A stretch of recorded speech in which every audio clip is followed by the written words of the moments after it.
I thought I'd do a video on the Vostok Amphibia on the left versus the Vostok Komandirskie.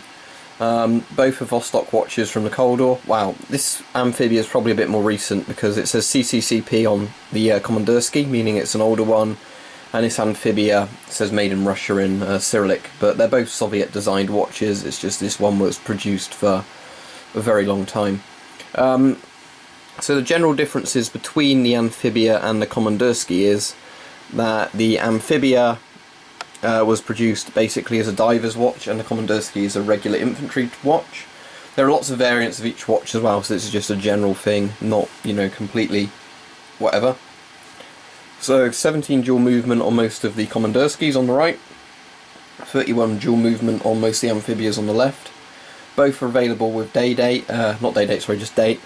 My Amphibia has got a date, the Komandirskie hasn't, but I on purposely got a Komandirskie without a date because I didn't want to have to keep resetting it when I'm not, you know, wearing a watch, and Amphibias and Komandirskies are a bit of a pain to change the time on with the date. Both have the same sort of bezels, and both have this acrylic, sort of Russian acrylic, sort of mineral glass. If I turn it like this, you'll see that they, that's how the sort of acrylic dome sits on the watch. And the Amphibia, as you'd expect, is a much thicker acrylic glass because of the fact that it's a dive watch. This is water resistant to about 30 meters, I think, whereas the Amphibia is water resistant to about 200 meters. Case backs, very similar, but this there's a really nice etching on the one for the Komandirskie. I've got that the wrong way up, haven't I? Yeah, that's the correct way. So the Komandirskie has this kind of etching of a sunrise over the ocean with seagulls, whereas the Amphibia just says pretty much, you know, Vostok watches Amphibia, whatever.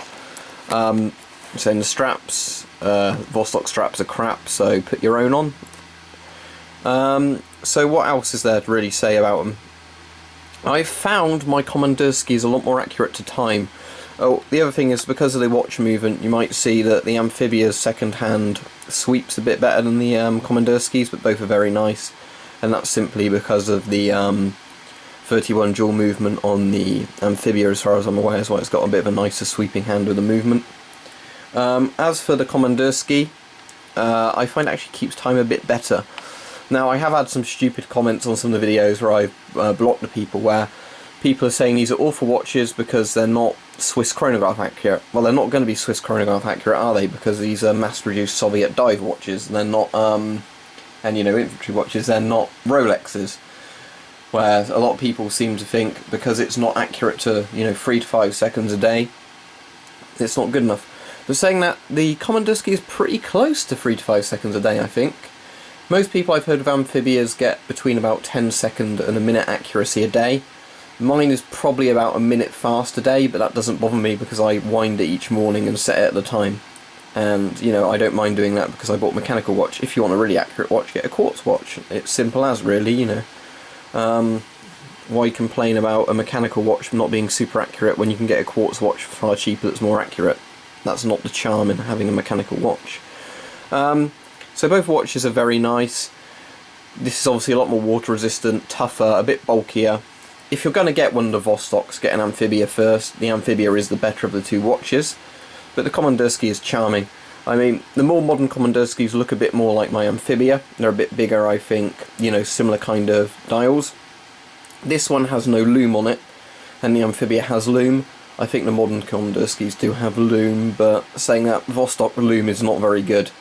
It's either very bright and wears out very quickly, so, you know, you need to recharge it again, so it wouldn't be good for being in the dark, or it's just a very dim glow.